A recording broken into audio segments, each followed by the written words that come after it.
Bonjour et bienvenue dans le podcast Dose d'Inspi.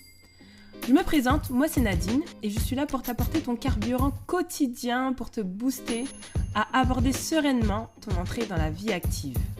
Tu es étudiant ou étudiante, jeune ou moins jeune? Eh bien, ce podcast est là pour te proposer des interviews de professionnels uniques par leur parcours et une découverte de leur métier. Mais aussi, tu auras des étudiants et étudiantes qui nous partageront leurs défis de tous les jours pour préparer leur avenir. Alors, tu veux des actualités, des anecdotes, de la musique et des conseils pratiques? Alors installe-toi, mets tes écouteurs ou monte le son de tes enceintes et prends ta dose d'inspi.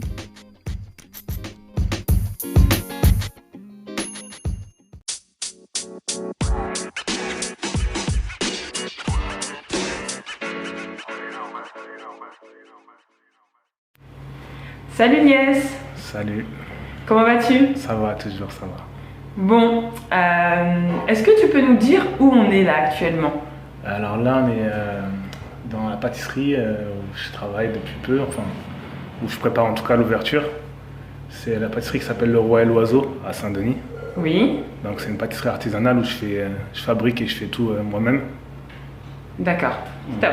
Nous n'en dis pas plus. Ouais. C'était surtout pour un peu mettre dans l'ambiance et dire un peu où on est, parce que vous allez, et là je parle aux auditeurs, vous allez sûrement entendre des bruits de casserole, des bruits de fond, des bruits de saladier ou autre. C'est normal, c'est parce que on est en plein, on est au beau milieu d'une boulangerie qui va bientôt ouvrir. Et j'ai la joie de te recevoir aujourd'hui sur le podcast Dose d'Inspi. Vraiment merci. Merci à toi. Merci d'avoir accepté l'invitation. Et puis tu es là pour nous parler de toi, de ton parcours, de ce que tu fais aujourd'hui. Donc c'est pour ça que je t'ai arrêté. Pour pas spoiler. D'accord. On va en parler. Et sans plus attendre, j'ai envie de te laisser te présenter, tout simplement, en te disant qui tu es et ce que tu fais. Et au fur et à mesure, on va pouvoir en savoir un peu plus sur toi avec mes questions. D'accord, ok. Moi, je m'appelle Lies Ben Salem. Oui. Je suis chef pâtissier actuellement, justement dans la pâtisserie Le Roi et l'Oiseau à Saint-Denis. Et écoute, quoi dire de plus? T'as quel âge? J'ai 34 ans. Ok. Je suis né à Saint-Denis, dans cette ville même. J'ai beaucoup baroudé depuis, mais là, je suis revenu à Saint-Denis pour l'instant. Ok, très bien. Avec ma petite curiosité, t'es de quelle origine? Alors, mon père, il est tunisien, ma mère est capverdienne. Ok, super. On a un point commun. Ouais, on a un point commun en tout cas. Top, top. Alors, ma première question, c'est de savoir, puisque tu nous dis que aujourd'hui tu es chef pâtissier, j'aimerais revenir un petit peu en arrière pour savoir comment tu as pu en arriver là. On va revenir sur les bancs de l'école et j'aimerais savoir quel est ton rapport, quel a été ton rapport avec l'école lorsque tu étais enfant? Alors, mon rapport avec l'école quand j'étais enfant, il était assez vague, parce que bon, j'étais pas souvent là. D'accord. J'étais pas souvent là, l'école ça s'est pas toujours bien passé pour moi. J'ai pas du tout eu un cursus en tant que pâtissier, on va dire au niveau scolaire. Je partais pas du tout de là. J'ai fait une année de lycée en tant que dessinateur maquettiste. Très bien. Donc pour devenir storyboarder, si les gens ne connaissent pas, c'est la maquette qui se fait avant les films ou les séries pour mettre une image sur ce que la personne imagine en fait. Ah, ok. C'est ça, être storyboarder. Ok, donc au début attiré par le dessin. C'est ça, très attiré par le dessin au début. D'accord. Et puis la vie a fait que on est parti dans une autre direction, mais voilà, mon rapport par rapport à l'école, c'était plutôt comme ça, quoi. J'étais pas très souvent là et quand j'étais là, c'était plus pour profiter de cet environnement artistique. D'accord, ok. T'as grandi à Saint-Denis du coup? Ouais, j'ai grandi à Saint-Denis. Ok. Est-ce que tu peux nous raconter un petit peu ton enfance et qu'on comprenne effectivement par quoi ça a été ponctué? Ok. Mon enfance, faut savoir que je suis resté avec mon père et ma mère jusqu'à l'âge d'à peu près 8 ans, 9 ans. D'accord. Ensuite, j'ai eu des gros problèmes familiaux. Familiaux qui ont fait qu'à l'âge de 8 ans, 9 ans, j'étais dans la rue. Je dormais dans des squarts, je dormais un peu partout où je pouvais. Il y a une dame qui m'a recueilli qui m'a adopté. D'accord. Parce qu'à cette époque-là, mes parents biologiques n'étaient pas en mesure de s'occuper de moi, on va dire. C'était très compliqué par rapport à ça. On subissait certaines violences, ça. Du coup, bon, c'était assez compliqué d'avoir une enfance normale dans ce sens-là.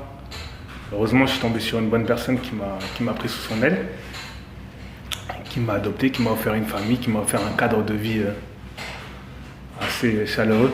Oui. Et puis après, je suis resté un petit moment avec cette famille-là. Il y a eu des rebondissements dans ma vie qui ont fait que j'ai dû partir. D'accord. J'ai dû partir à différents endroits pour me chercher déjà, et parce que bon, je pense que même les gens à qui ça arrivait le comprendront. Même quand on est adopté, quand on est recueilli par une famille, on n'est jamais vraiment totalement chez soi. C'est, même si c'est 0,1%, il y a toujours ce truc, petit truc, et ça nous fait prendre des risques pour certaines aventures, on va dire. C'est un bien pour un mal. Mais on n'est pas dans un confort qui nous permettrait de rester assez longtemps chez cette famille-là, quoi. D'accord. C'est vraiment quelque chose qui est difficile à expliquer, parce que c'est quand ça nous arrive qu'on peut comprendre. Oui. Mais c'est lors du ressenti. Voilà, par contre, attention, j'ai toujours manqué de rien du tout, ni que ce soit d'amour ou senti aucune différence, quelle qu'elle soit. Mais c'est vraiment par rapport au ressenti, quoi. La première fois que je suis arrivé, quand on ne connaît pas c'est quoi une famille normale, j'ai cru que j'étais dans un film, quoi. C'était une série. Oui. Ah ouais, c'est comme ça. C'était super beau, quoi. Après, bon, voilà, par la suite, il y a des choses qu'on comprend, qu'il faut qu'on fasse, c'est tout. D'accord, ok.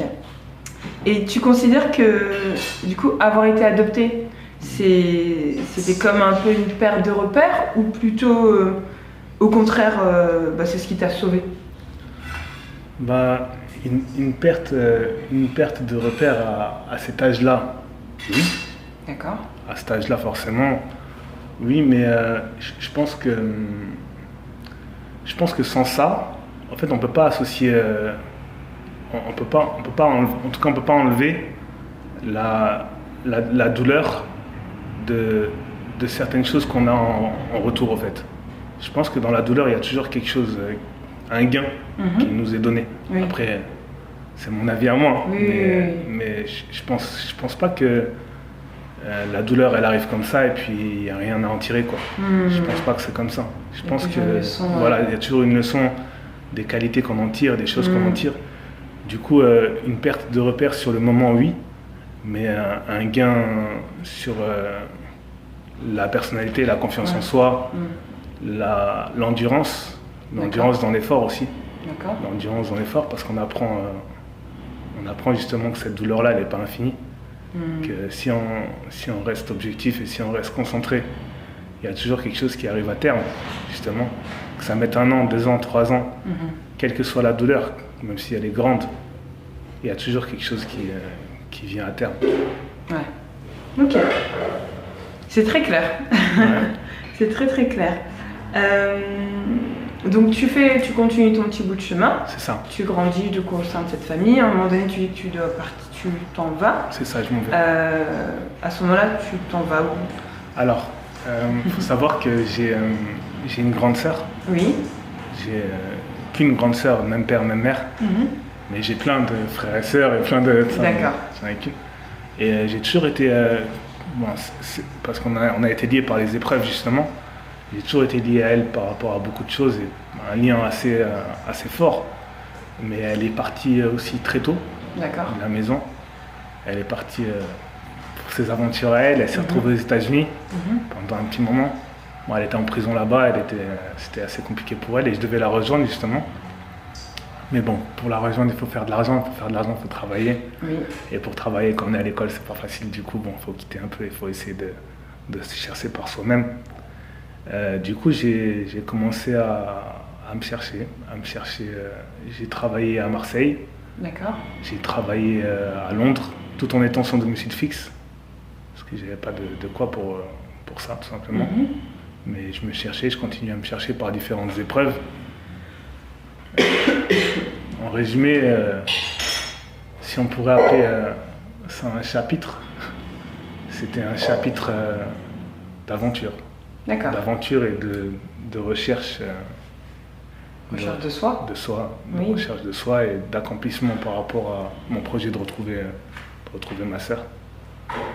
Et voilà. Ok. Oui, donc je vois que c'était ponctué de pas mal de voyages, parce que tu m'en avais parlé lors de notre échange avant aujourd'hui, que tu as beaucoup voyagé, et j'imagine que ça t'a permis d'être, de t'ouvrir au monde. C'est ça. J'imagine que tu vas facilement à la rencontre des autres. C'est ça. Tu t'adaptes facilement aussi, parce que de passer de l'ambiance de Londres à l'ambiance de New York, ou je sais pas où, en tout cas tu étais aux États-Unis, et puis de repasser à la France ou un autre pays, voilà, j'imagine que tu arrives facilement à t'adapter. Donc ce chapitre d'aventure, tu penses qu'il t'a apporté quoi dans cette justement quête de soi?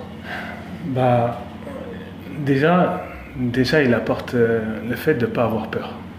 Parce que souvent et beaucoup, on entend des gens, et là c'est souvent des gens qui n'ont rien fait eux-mêmes, mais dire non, pourquoi tirer là-bas, mais il n'y a rien là-bas, mais t'es fou, tu te rends compte de ce que tu racontes, ça, t'as rien du tout, mais tu veux tenter ta chance, ou t'as quoi, t'as pas de bagages, il faut des trucs pour partir.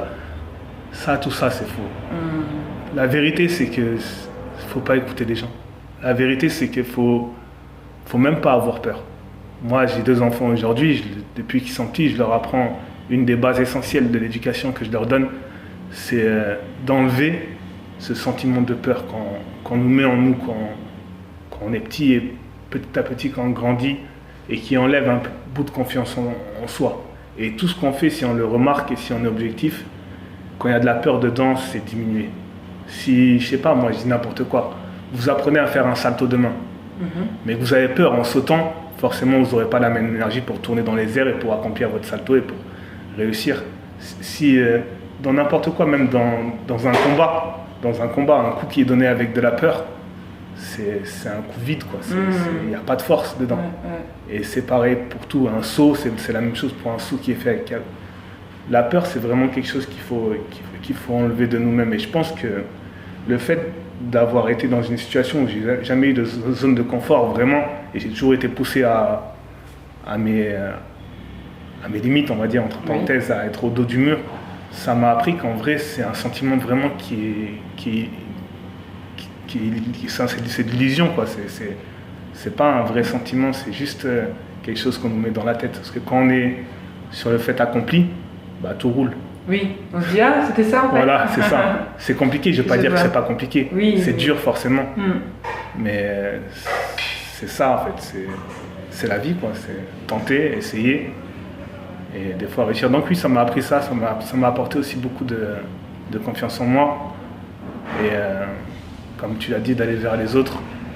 Oui. Parce que tout le monde n'est pas méchant, tout le monde n'est pas dangereux, tous les coins du monde dans lesquels on parle qui sont mal fréquentés ou quoi, il y a souvent des bonnes choses et très bonnes choses à en tirer, quoi.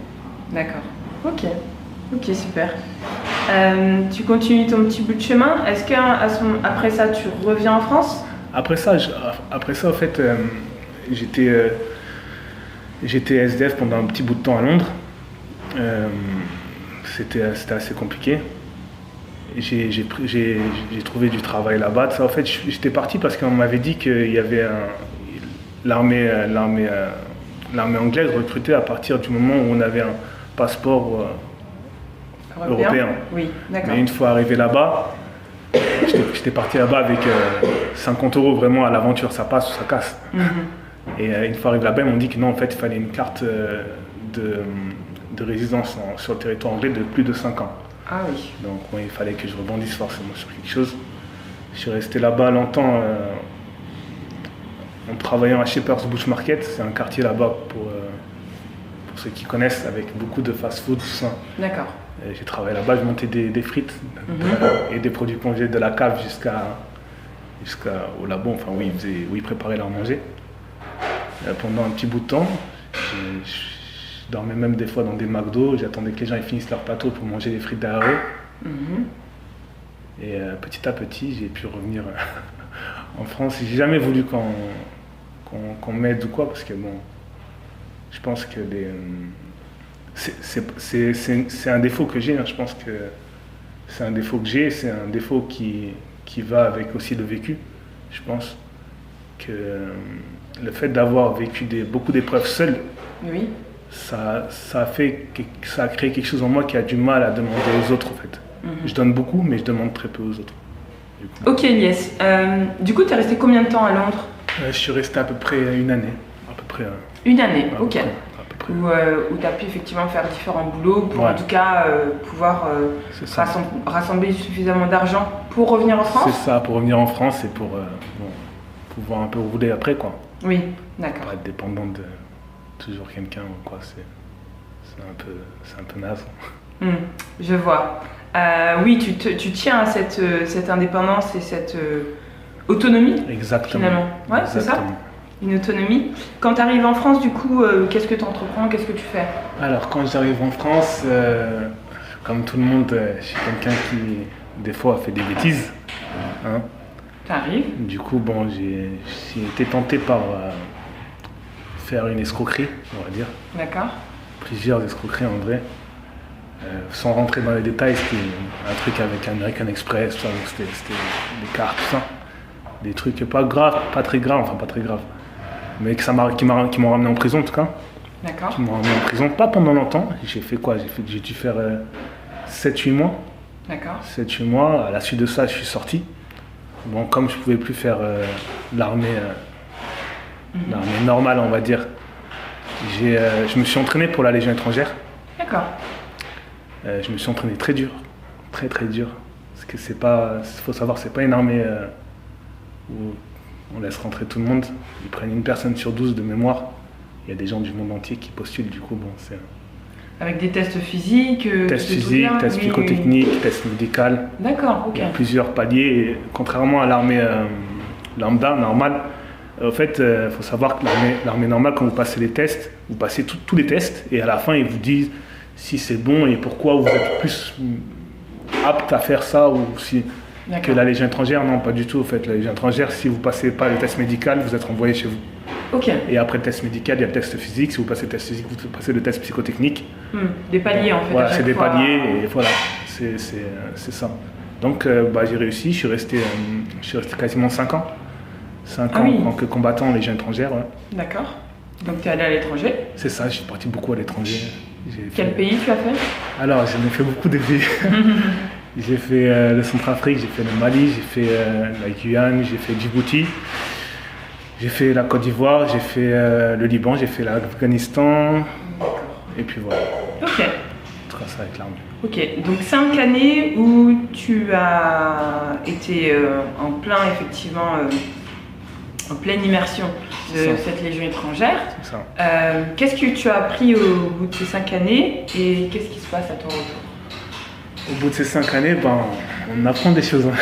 J'imagine. On apprend des choses sur le monde. Bon, déjà moi, je sortais de prison. Du coup, et avant la prison, je sortais de la rue. Du coup, j'ai vu en fait plusieurs types de personnages. C'est incroyable comment les gens ils sont riches en eux-mêmes en fait. Chaque personne elle a un petit trésor en elle en fait. Les gens ils se rendent pas compte de ça, mais il y a des gens forcément que voilà ils sont plus riches que d'autres, on va dire. Mais en fait à partir d'un certain moment j'étais un peu insociable, on va dire. Et le fait d'avoir vécu ces choses-là, ça m'a beaucoup aidé avec les autres. D'accord. En fait. Parce que j'ai vu qu'on apprend énormément de chacun, en fait. C'est incroyable. Que ça soit dans la rue, vous rencontrez des gens extraordinaires, que ça soit en prison, vous allez rencontrer des gens extraordinaires par rapport aux idées reçues. Bien sûr. Il y a des vécus, des personnages, des gens magnifiques, quoi. Oui. Même en prison ou quoi, par rapport aux idées qu'on a. Et À l'armée, c'était, surtout en Légion étrangère, c'était un petit mix des deux. D'accord. C'était drôle à voir en fait, et il y avait des gens qui venaient avec des bagages de fou. Il y avait des anciens membres du GIGN, du GIPN, des forces spéciales du Brésil aussi, de la BOP, des Space Nez aussi, des forces spéciales en Russie. Et chacun avec un vécu vraiment... Et on se rend compte qu'on est bien avec des gens qui nous ressemblent en fait. Oui. Ça coule de source en fait. Il y a dans une relation où les deux ont un vécu assez spécial et comprennent un sens de la vie qu'ils ont vu ou qu'ils ont vécu. Et ben il y a des relations qui coulent de source. Et ça, on devient comme des frères. C'est pour ça qu'on parle de fraternité et tout ça en Légion étrangère. C'est beaucoup ça. C'est vraiment. D'accord. Ça m'a apporté beaucoup au niveau de l'humain. À travers mes voyages, j'ai pu voir beaucoup de choses, des choses mauvaises, parce que là je parle que du bon, mais il y a des choses extrêmement mauvaises sur l'humain aussi. Oui. Sur l'humain, il peut être très, très décevant quand on s'attend à quelque chose en tout cas. Mais tu vois, naturellement, tu as en premier parlé des choses bonnes chez l'humain, donc finalement ça prouve que malgré le fait d'avoir vu des choses mauvaises au travers de toutes les personnes que tu as pu rencontrer ou toutes les situations que tu as pu vivre, eh bien je trouve ça beau de garder surtout effectivement... en plus tu as parlé tout de suite de richesse. Donc quand tu parles de richesse des hommes, tu parles pas de leur argent, de leur compte en banque. Tu parles de ce qu'ils ont à l'intérieur d'eux, de ce qu'ils ont dans le cœur. Et je trouve ça beau parce que du coup, déjà, ça redonne de l'espoir. Parce qu'aujourd'hui, on nous montre tellement, tout le temps, toutes les choses mauvaises qui se passent sur Terre ou qui sont faites par l'homme. Mais l'homme fait aussi de très belles choses. Et quand bien même il y a eu quand bien même on ait pu faire à un moment donné dans sa vie où on a pu avoir des dérapages, ça te condamne pas en fait. Non. Ça te condamne pas à être tout le temps dans l'erreur. Ça te permet surtout de prendre conscience de certaines choses, d'apprendre de tes leçons pour justement être dans la réalisation de belles choses. De répandre l'amour autour de toi, de répandre justement de l'espoir autour de toi. Et en tout cas, c'est à ça que tu me fais penser là, en t'écoutant, et j'imagine que... Ouais. Là, c'est exactement ce que tu dis, en fait. C'est souvent ça, en fait. Après ça dépend aussi beaucoup de la base de chacun, tu vois. Oui. De l'enfance, de beaucoup de choses. En fait, il y a plein de petites puzzles qui s'assemblent pour faire la personnalité de chacun, tu vois. Et il y a des gens qui ont été en Légion étrangère pareil que moi, mais tu les entends parler, ils vont cracher sur l'humain à fond, tu vois. Bien sûr. Je pense que tout ça c'est des petits bouts de ta vie en fait, qui s'accordent tout au long de ton chemin et qui font ta personnalité de voir le verre à moitié plein ou à moitié vide. C'est ça. C'est ça en fait, c'est vraiment ça. Après je pense, en tout cas c'est la conclusion que j'en ai tirée jusqu'à maintenant, que je suis quelqu'un de base de foncièrement gentil. Il y a des gens qui s'évertuent tout au long de leur vie à modifier leur cœur parce qu'ils sont gentils et ils ont peur de souffrir ou ils ont déjà souffert. J'ai souffert énormément dans ma vie, mais j'ai choisi, et c'est un choix, de conserver ce que Dieu ou le karma, ou chacun appellera ce qu'il veut, m'a donné, parce que je pense que faut pas, c'est un mauvais chemin ou une mauvaise solution de se dire que comme le monde il est comme ça, moi je vais devenir comme ça, ou je vais devenir même pire, ou je vais me fermer à ça. Non, tout au long de sa vie on va souffrir, tout au long de sa vie, que vous soyez méchant, gentil, méfiant, quoi qu'il arrive vous allez souffrir. Donc pourquoi pas, tant qu'à faire, rester soi-même. Parce que si je l'ai vu à beaucoup de reprises, à partir du moment où vous modifiez quelque chose en vous, ou vous forcez à être méchant ou à avoir un sentiment, vous perdez un peu de vous-même. Et ça se voit directement sur la personne en fait. On perd une richesse énorme en faisant ça. Et c'est pas bon. Ok, bon, j'ai rien d'autre à dire. Je laisse sur cette belle conclusion en tout cas et cet enseignement que la vie t'a appris. Et c'est tout à ton honneur. Lies, dis-moi, comment on passe de combattant de la Légion étrangère à l'envie de devenir pâtissier ou chef pâtissier? Entre-temps, il y a beaucoup de choses qui se sont passées. entre les deux, énormément de choses, bien sûr. Déjà, il faut savoir que j'ai eu des enfants. Oui. J'ai eu 2 enfants. Entre-temps, en fait, je suis sorti de la Légion étrangère et la vie a fait que j'ai fait une autre bêtise. Du coup, j'ai fait une autre bêtise. Après, il n'y a pas d'excuse pour ces choses-là, mais j'avais beaucoup de problèmes par rapport au loyer quand j'étais avec mon ex-femme. D'accord. Problème financier? Problème financier, beaucoup. Parce que à l'époque, elle ne travaillait pas. Il y avait beaucoup de choses qui se sont accumulées, tout ça. Il y avait des dettes de loyer, on avait une expulsion qui était prévue. Du coup, j'ai commencé à faire des braquages avec certains membres de mon équipe de l'armée, tout ça. Je me suis fait attraper pour un braquage. Ils ont trouvé des choses très graves et puis c'était un braquage qui était assez lourd parce qu'il y avait des personnes, tout ça dedans. Du coup, ils m'ont mis en prison une première fois, en mandat de dépôt. Donc pas jugé. Pour ceux qui ne connaissent pas les mandats de dépôt, c'est quand tu n'es pas jugé, on te met en mandat de dépôt, on attend de ton jugement. J'ai beaucoup réfléchi, j'ai beaucoup fait d'introspection quand j'étais en prison à ce moment-là, parce qu'il faut savoir que, pour les gens qui connaissent, ils le savent, mais la prison avec et sans les enfants, c'est pas la même chose. J'ai déjà mon fils à ce moment-là, j'ai déjà mon fils qui était assez jeune, et je suis un papa poule, et j'aime beaucoup les enfants en général, et les miens, normal, mais j'aime beaucoup les enfants en général. Et j'ai beaucoup réfléchi sur les choses qui m'ont amené à faire ça, à atterrir ici, malgré tout ce que j'avais vécu et les enseignements que la vie m'avait apportés. Du coup, je suis sorti avant la naissance de ma fille. Je ne suis pas resté longtemps pour un mandat de dépôt criminel, parce qu'il faut savoir que c'était un mandat de dépôt criminel, comme c'était des faits assez graves. C'est une cour d'assises qui juge ces faits-là et pas une cour correctionnelle. C'est des termes un peu techniques, mais c'est ça. J'ai assisté à la naissance de ma fille quand je suis sorti. Je suis resté 2 ans dehors. D'accord. À travailler, tout ça, en contrôle judiciaire, en attente de mon jugement. Ça met extrêmement longtemps, les jugements en cour d'assises. J'ai été jugé. Pendant les 2 ans, j'ai pratiqué beaucoup de pâtisserie, je me suis intéressé, tout ça. Mais je travaille dans un cinéma parce qu'il faut savoir que c'était très dur pour moi de trouver une formation en pâtisserie. Parce qu'arrivé à un certain âge, les patrons ils payaient plus cher justement l'apprentissage, parce qu'il y a des barèmes. Oui. Du coup, j'ai appris par moi-même, d'ici, de là. J'ai fait une petite formation de 4 mois, 5 mois au début dans la boulangerie-pâtisserie. C'était assez minime. Et je travaillais au cinéma, en attendant aussi à Pathé Gaumont. C'est l'un des meilleurs travaux que j'ai fait. C'est vrai? Ah, c'est trop bien. J'aurais pas mes ambitions, j'aurais fait ça toute ma vie. C'est trop bien le cinéma. C'est cool, les gens ils sont tranquilles. Pendant ta pause, tu regardes des films. C'est super. C'est super.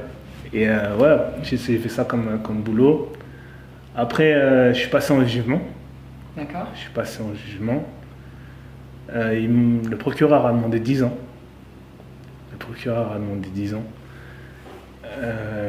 Au final, ils m'ont donné 5 ans avec 3 ans de mise à l'épreuve. Du coup, ce qui m'ont envoyé à 2 ans. D'accord. Ce qui est vraiment pas beaucoup pour ce que j'ai fait.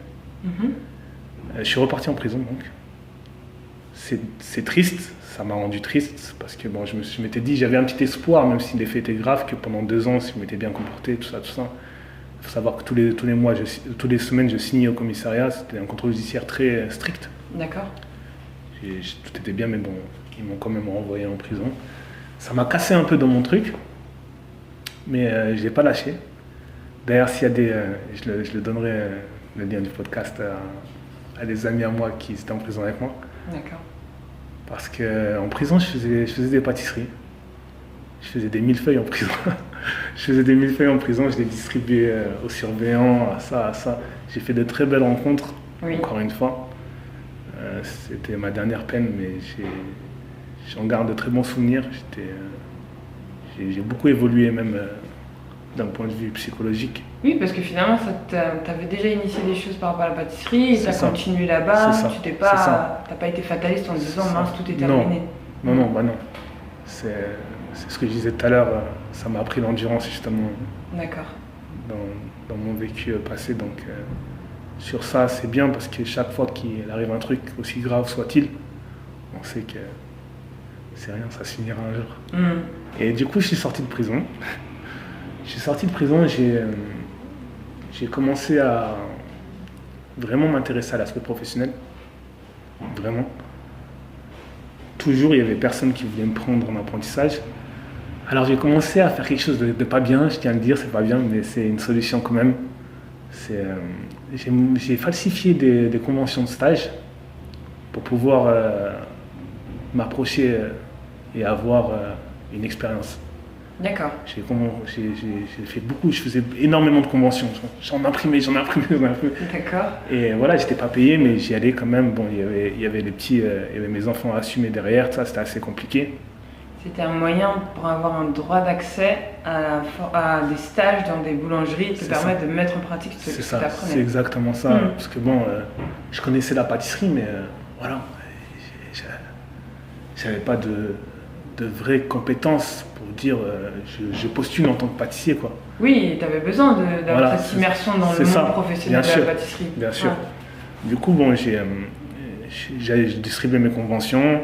J'ai noté le numéro à un ami à moi pour le conseiller Pôle emploi dessus, ça.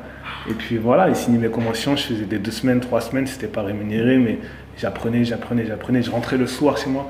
Des fois, les gens ils me demandent, mais comment ça se fait qu'en si peu de temps, tu es devenu chef pâtissier? En si peu de temps, tu es passé de commis à pâtissier, à demi-chef, à demi-chef, à sous-chef, maintenant aujourd'hui à chef pâtissier. C'est tout simplement parce que je travaille beaucoup.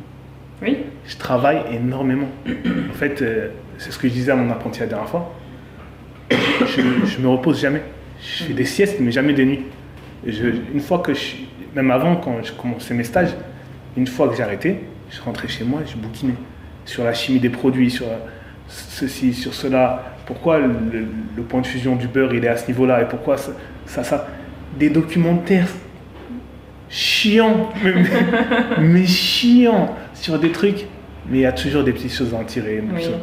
J'avais pas le choix en fait, parce qu'il y a des gens qui font ça depuis qu'ils ont 15 ans. Oui. Des écoles hôtelières, façon ça. Et toi tu prenais un peu le train en route, c'est ça. C'était important que donc tu soit je travaille comme un acharné, soit je suis commis jusqu'à je sais pas quel âge, et ça jamais. Du coup, t'avais pas cette ambition-là. Faut que je devienne, j'avais toujours dans ma tête, faut que je devienne encore meilleur, et encore meilleur, encore meilleur, et encore meilleur. Et j'ai travaillé pour Jeffrey Cagne, qui est un grand pâtissier qui est jumelé avec qui est en association avec Conticini. Ensuite, avant même j'étais chez Meunier, après j'étais chez lui. Ensuite j'étais chez Pierre Hermé. Oui, assez connu. Assez connu, une grande maison. Faut savoir que j'étais le seul pâtissier d'origine africaine là-bas. Le reste, c'était que des plongeurs. Des plongeurs, et il y a beaucoup de choses aussi que j'ai appris là-bas. D'accord. Beaucoup de choses. Des bonnes comme des mauvaises. Parce que dans ces milieux-là, il y a les deux à voir, je pense. Oui. Et maintenant, tu m'as devant toi en tant que chef pâtissier. Super. Eh ben, félicitations à toi. Vraiment, je tenais à te le dire. C'est hyper gratifiant de voir qu'effectivement tu n'as rien lâché, que tu t'es accroché. Là, tu nous racontes pas le monde des bisounours, oui c'était facile, de toute façon il fallait juste... Non, c'est pas ça. Et c'est parce que on ne veut pas raconter des salades. Hein. La réalité, c'est que effectivement ça passe par le travail, ça passe par la persévérance, par l'endurance. Tu l'as très bien dit tout à l'heure. Et du coup, moi j'aimerais savoir en quoi consiste le métier de chef pâtissier. Alors, un pâtissier lambda, il va venir la journée, il va voir les commandes, ce qu'il y a à faire, il va envoyer la production, il va envoyer les produits pour justement, je sais pas, là par exemple Suzanne, Suzanne c'est mon apprentie, oui. Elle est en train de faire, je lui ai donné la recette pour qu'elle envoie une pâte feuilletée. pâte feuilletée briochée et des cookies, on va dire. Et puis il y a aussi plusieurs choses qu'elle va faire, des fonds de tarte, tout ça. Ça, c'est un boulot de pâtissier. Le chef pâtissier, lui, il va planifier tout. En fait, les recettes, il va s'occuper. C'est pour ça qu'il faut avoir une bonne base en chimie. Parce que sans ça, tu ne peux pas savoir, par exemple, on va dire, si tu veux modifier, si tu vois que tu as une recette de pâte feuilletée, mais que, je sais pas, elle est trop liquide ou au four, ça ne cuit pas comme tu voudrais, tu vas pouvoir savoir si c'est l'hydratation qui pose un problème, le sucre qui mange trop sur certains produits, la levure, l'action qu'elle aura sur certaines choses. Il y a plein de choses que tu pourras savoir. Donc tu peux faire des recettes, modifier ces recettes, créer des recettes. C'est à l'infini en fait. Ça c'est le boulot d'un chef pâtissier, s'occuper aussi de la production et de la planification de la journée. Voir aussi par rapport au rendu en boutique. Oui. Qu'est-ce qui marche, qu'est-ce qui fonctionne assez bien, qu'est-ce qui n'a pas fonctionné. S'occuper aussi que les règles d'hygiène soient respectées. C'est important. Donc savoir la DLC de chaque produit, les produits qui sont périssables, s'il y a eu un problème, d'où ça vient, c'est important. Ça regroupe beaucoup de choses, le boulot de chef pâtissier. Oui, j'imagine. En tout cas, on n'a pas idée effectivement de tout cet aspect connaissance technique par rapport aux recettes. On pense qu'il suffit d'assembler telle et telle chose ensemble. Et c'est censé donner ce rendu-là, alors que quand ça ne le donne pas, effectivement, il faut avoir cet œil d'expert et toutes ces connaissances pour pouvoir trouver où est la faille et réadapter. J'imagine qu'il y a aussi cette transmission auprès de ton personnel qui, lui, n'a pas forcément cet œil d'expert et à qui tu vas pouvoir dire, ah bah tu vois, voilà, c'est ça qui manquait ou c'est ça qui... donc il y a un peu une action de supervision, si je peux me permettre d'utiliser ce terme. Et puis je pensais à autre chose aussi.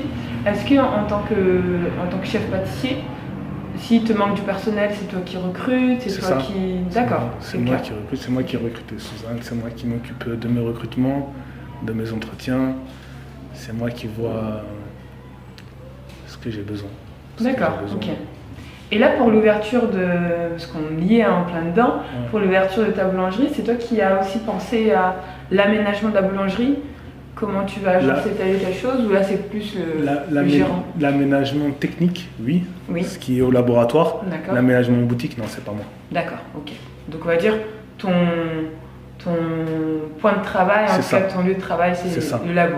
C'est vrai que tu as souvent utilisé ce terme, je me disais, je savais pas qu'on disait ça, le labo. En fait, du coup, ça fait penser un peu à ce qui est physique-chimie, tu vois. En fait, c'est pour ça qu'on appelle ça un labo. En fait, même en cuisine, tout ce qui part d'un produit, on va dire, de base, tu vois, comme la farine ou ça, et qui va être transformé en quelque chose, comme c'est transformé, on appelle ça un labo. Bien sûr. Parce que la transformation qu'on fait, c'est de la chimie. Oui, c'est de la chimie, clairement. Quand tu me le dis, oui, ça va de soi, mais sauf que nous, bien sûr, clients, bien sûr, tu vois ça en gâteau, tu te dis... Exactement, ça nous fait penser surtout à tout ce qui est culinaire, tout ce qui est goût, tout ce qui est tout ce qui peut nous faire saliver, bien sûr. tout ce qui va être sucré ou salé. Mais c'est vrai que oui, pour amener à ça, ça passe par la transformation, donc physique. Parce qu'il y a beaucoup, les gens ils s'imaginent la pâtisserie comme un truc un peu qu'ils voient à la maison, ça, mais il y a un monde entre la production qu'on fait en boutique et ce qu'on pourrait faire à la maison, quoi. C'est deux mondes bien différents, ça demande des connaissances bien différentes. Oui, d'accord, ok. En tout cas, très intéressant de comprendre en quoi ça consiste, quel est ce monde-là, justement. Et oui, tu as pu nous dire un peu la différence entre ce qu'on va demander à un pâtissier qui va être beaucoup dans l'exécution, c'est ça. Si c'est d'accord, et le chef pâtissier qui a un regard un peu plus expert, un peu plus planificateur. C'est ça. Et là, en effet, on y voit la différence. Au quotidien, quels sont tes défis pour que justement tu puisses parvenir tout le temps à t'épanouir? Au quotidien, je dirais que Suzanne, elle serait là pour en témoigner, mon apprenti. Je suis pas un chef, je suis pas un chef, je dirais comme les autres. Parce que souvent quand on va aller dans une pâtisserie, ce qui m'est beaucoup arrivé, c'est que les gens vont vous dire fais. D'accord. Fais ça, c'est tout. Tu fais et puis c'est tout. Et vous êtes là, vous faites, mais vous comprenez pas toujours quoi. Vous allez éplucher des carottes ou je sais pas, des citrons, vous allez faire des choses, mais vous savez pas ce que vous faites au fait. Oui. Vous savez que ça c'est un assemblage, mais d'où ça vient. Et je casse beaucoup la tête à mes apprentis ou aux gens qui travaillent avec moi, avec justement cet aspect chimique. D'accord. Parce que je pars toujours d'un principe, je veux que les gens ils s'élèvent.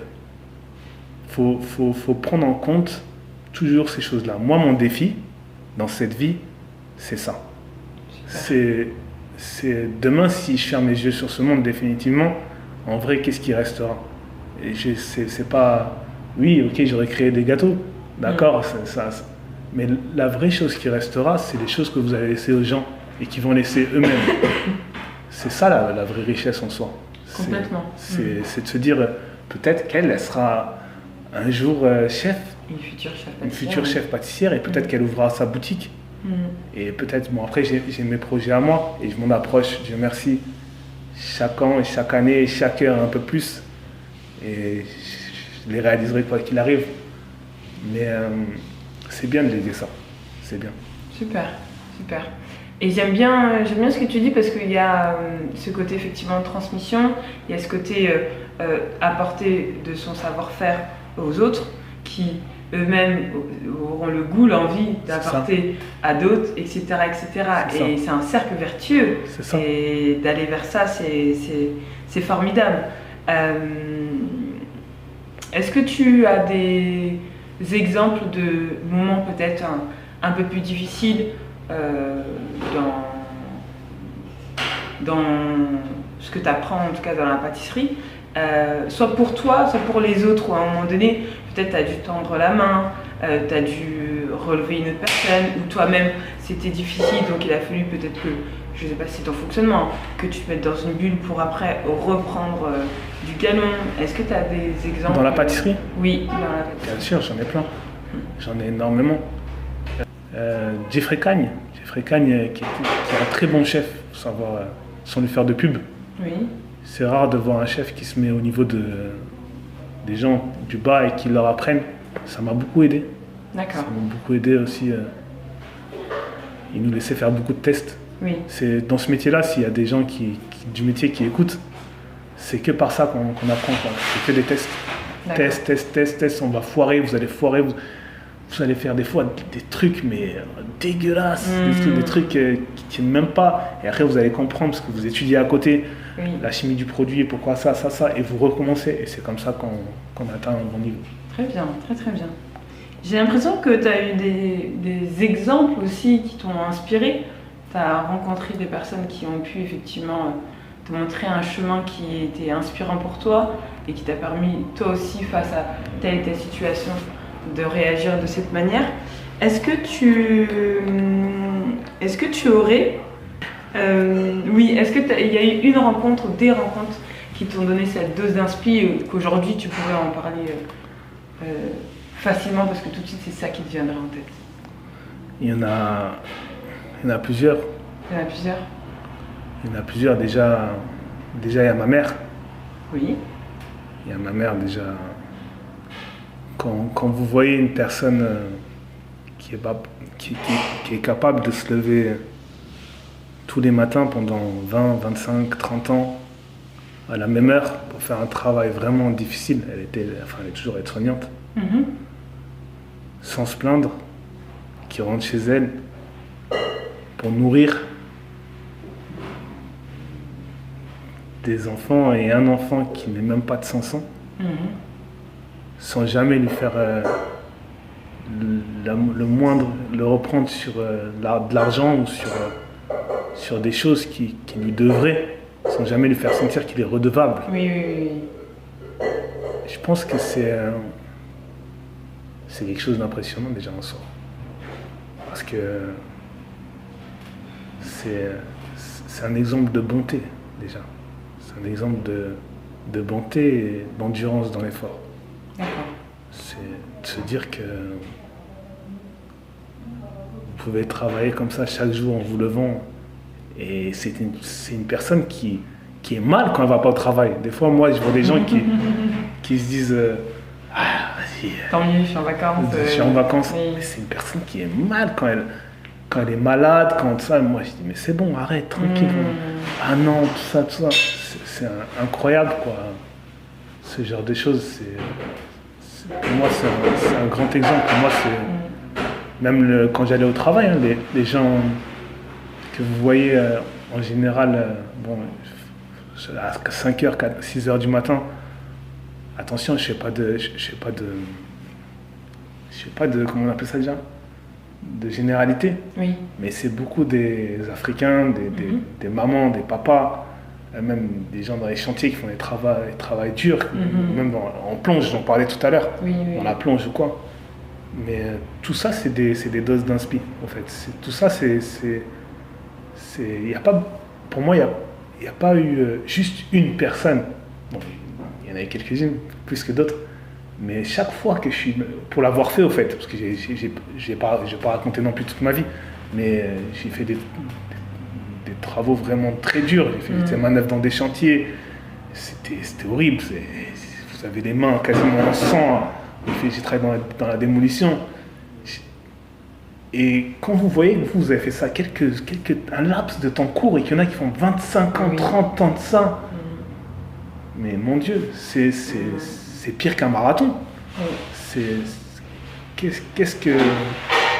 Pourquoi on devrait se plaindre, en fait? Et c'est peut-être aussi pour ça que j'arrive à tenir sur la distance par rapport à ça, parce que je sais, j'ai vu des choses assez wow. Et même dans l'armée, j'ai eu plein d'exemples. Hein. Tu me parles de doses d'inspi. Dans l'armée, il y a des tas de doses d'inspi. Tu vas dans des pays, tu restes choqué. J'ai des caporaux-chefs à moi. Ils ont 25 ans de PACO, 25 ans de compagnie de combat. Et ils tiennent.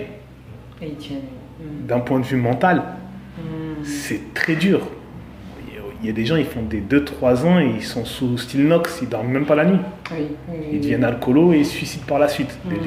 Des légionnaires, il y en a plein. Mais tenir sur la distance, pour moi, ça c'est le vrai challenge. C'est ça le vrai challenge. Tenir sur la distance. Ça c'est une sacrée dose d'inspi. Ouais. Ok, super. Oui, tu nous as donné là plein d'exemples, mais je vois qu'en tout cas le premier qui t'est venu en tête, c'est ta mère. Et c'est bien de profiter de cette audience pour aussi lui faire honneur et lui faire cette dédicace. Ma dernière question, dis-moi. On est presque à la fin, c'est en lien avec, toujours avec l'inspiration, mais plutôt la musique. Est-ce que la musique a été présente dans ta vie? Et si oui, quel serait ta musique, ton style de musique ou ton artiste de référence qui te donne du baume au cœur dès que t'es pas très bien ou dès que t'entends, forcément ça te donne envie de bouger, de danser. Est-ce que t'as... La musique, elle a toujours été présente dans ma vie. C'est vrai? Toujours, j'aime beaucoup. Je me réveillais le matin au rythme de Fally Ipupa. Parce que ma mère, il faut savoir que ma mère est capverdienne, mais elle a grandi en Côte d'Ivoire. Donc j'ai beaucoup d'influence de ça dans tout ce qui est... Voilà, de ces pays-là, tout ça. Très bien. Mais si je devais vraiment choisir un type de musique qui m'inspire, il y en a beaucoup. Difficile de faire le tri. Difficile, il y en a tellement qui me viennent dans la tête. Franchement, c'est beaucoup de... Par rapport au feeling que tu as par des moments, en fait. Oui, tu vois. Il y a des musiques qui vont plus t'inspirer que d'autres, mais j'écoute de tout. Je peux écouter du Charles Aznavour, après je peux écouter du Gilles Semedo, après Je peux écouter du Katuta Brown, tu vois ce que je veux dire ou pas. Et ça dépend de ton mood. Ça dépend. Des fois, quand je suis un peu mélancolique dans mon labo tout seul, j'aime bien écouter du Youssoupha parce qu'il a des paroles profondes. Et la dernière fois, j'écoutais encore. Comment ça s'appelle? L'enfer, c'est les autres. Oui. De Youssoupha. C'est profond. Oui. Profond. Il a des très belles paroles là-dessus. Ouais. Paroles, il y en a. C'est vraiment par rapport à quand je vais être un peu plus dans un mood speed, je vais écouter du classique aussi. Je peux écouter du Bach, du Mozart. C'est vraiment. Ok. Non, mais c'est bien aussi d'avoir cette pluralité de musique et de style qui t'inspire. Donc nickel. C'est top. J'ai envie de te laisser le mot de la fin, Yes. Okay. Ça a été en tout cas un moment hyper enrichissant d'apprendre de toi, de ton monde, de la pâtisserie. Moi en tout cas j'ai appris plein de choses. Et vraiment bravo. En tout cas je tiens à saluer ton courage, ta force, ta niaque et surtout inviter les personnes à venir à ta boulangerie-pâtisserie lorsqu'elle sera ouverte. En tout cas, moi je reste connectée pour avoir l'info et la balancer à tout le monde. Et puis de se rendre compte effectivement des différents parcours qui existent, mais qu'au bout du bout, il n'y a pas de fatalité. Ça me fait penser à ça. Je vais te laisser le mot de la fin parce que je vais avoir envie de m'éterniser sur plein de choses. Mais je veux bien qu'effectivement tu puisses conclure là-dessus. Et encore un grand merci pour ce temps partagé. Déjà, merci à toi. Merci à toi parce qu'il faut le faire ce que tu fais. Hein. T'es un très bon haut-parleur pour certaines choses et ça c'est très important qu'il y ait des gens qui entendent différents vécus pour s'inspirer justement. Et des fois, on n'a pas tous le même mental. Des fois, il nous faut quelque chose, surtout à des moments pour nous redonner un petit coup de boost. Après, moi, ce que je voudrais dire surtout, et c'est pour ça que j'ai voulu... j'étais OK pour ça. Oui. C'est surtout dire aux gens qui écoutent que dans chaque problème, il y a une solution. Et après chaque tempête, il y aura toujours du soleil. Faut vraiment tout faire quand on veut quelque chose. Faut pas se dire que non, c'est impossible, que non, ceci. Dans ma vie, tout a été impossible. Si j'en serais resté à l'impossible, à ce mot-là, je ne serais jamais sorti de là où j'étais. Oui. Et il y a toujours des solutions. Avec le temps, avec la force, il y a toujours des solutions. Toujours. Et si on reste sur notre confort, si on ne tente pas, si on n'essaye pas, même des fois l'impossible, même des fois, qui aurait pensé à falsifier des conventions de stage pour... Non, quand la porte elle est fermée, il faut essayer la fenêtre, il faut essayer tout ce qui est dans nos capacités. Il y aura toujours une solution. Moi, mon objectif à l'heure actuelle, c'est d'ouvrir une pâtisserie-boulangerie en Tanzanie ou au Kenya. J'ai fait une étude de marché au Kenya l'année dernière. Super. Et de faire un orphelinat justement dans le même complexe pour pouvoir apprendre aux jeunes de l'orphelinat ce métier-là. C'est pas un projet anodin ou quoi, c'est un projet qui regroupe déjà certaines choses de mon vécu, forcément, et de montrer que par l'apprentissage, c'est comme ça qu'on s'élève. Pas un apprentissage bourricot, ça, c'est ça, ça, ça. Justement, de montrer que par n'importe quel moyen, on peut développer des capacités et arriver à ce qu'on veut faire. C'est ça que je voudrais dire, c'est par n'importe quel moyen, n'importe lequel, et je répète, n'importe lequel. Il y en aura des mauvais, il y en aura des bons. J'incite pas aux mauvais. Oui. Mais par n'importe quel moyen, si vous êtes déterminé dans quelque chose, vraiment déterminé, d'où vous venez, j'avais rien dans mes mains, rien du tout. Même la moindre chose, j'avais pas. Même un toit sur ma tête, j'avais pas. Aujourd'hui, je peux dire que, voilà, j'ai fait ça. Donc, il n'y a pas d'excuse. Il faut se lever. Il faut se lever, il faut essayer, tenter. Vous échouez, essayez encore. En tout cas, c'est ça que je voudrais dire. Il faut vraiment tout faire pour arriver à notre projet final et à ce qu'on veut devenir. Il n'y a que des solutions, pas des problèmes. Super. Eh bien, merci. Merci à toi. Merci Lies, merci pour ce si beau message que tu as pu transmettre. Je te dis à très bientôt. On se tient au courant pour l'ouverture de ta boulangerie et pâtisserie. Et toutes les infos seront mises sur le podcast en description. Et puis on prendra très souvent des nouvelles de toi. J'espère. En tout cas, merci beaucoup à toi. Je t'en prie, je te dis à bientôt. À bientôt. Salut.